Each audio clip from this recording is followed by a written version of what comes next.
পার পৌঁছে গেছে। আরব সাগরের পার পৌঁছার পরে উনি জাহাজের মধ্যে উঠছে। জাহাজটা একটানে সাগরের মধ্য সেন্টারে চলে গেছে। আরব সাগর বড় মহাসাগর, এই সাগরের মধ্যে গেছে, ঘূর্ণিঝড় শুরু হয়ে গেছে। সুবহানাল্লাহ বলেন। সাগরের মধ্য চলে গেছে, ঘূর্ণিঝড় শুরু হয়ে গেছে। ঘূর্ণিঝড়ের কবলে ঢেউ, বড় বড় ঢেউ চলতেছে। ঢেউ আইসা জাহাজের মধ্যে ধাক্কা হইতেছে, মনে হয় ঢেউয়ের তলে জাহাজটা ডুবে যাবে। এই দিক দিয়া স্টার বন্ধ হয়ে গেছে, একদিক দিয়া ঘূর্ণিঝড়ের কবলে, আরেক দিক দিয়ে স্টার বন্ধ হয়ে গেছে।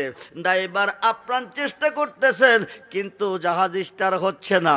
শেষ পর্যন্ত ড্রাইভার হাজী সাহেব, আরব সাগর যদি পার হইতে চাও, মক্কা মদিনা যদি যেতে চাও, হজ করে যদি আশা পূরণ করতে চাও, এই মুহূর্তে আল্লাহ ছাড়া দরদি আর কেহ নাই, তুমি আল্লাহকে স্মরণ করো। হাজী সাহেব বসে বসে ডাকতেছে, আল্লাহ আল্লাহ।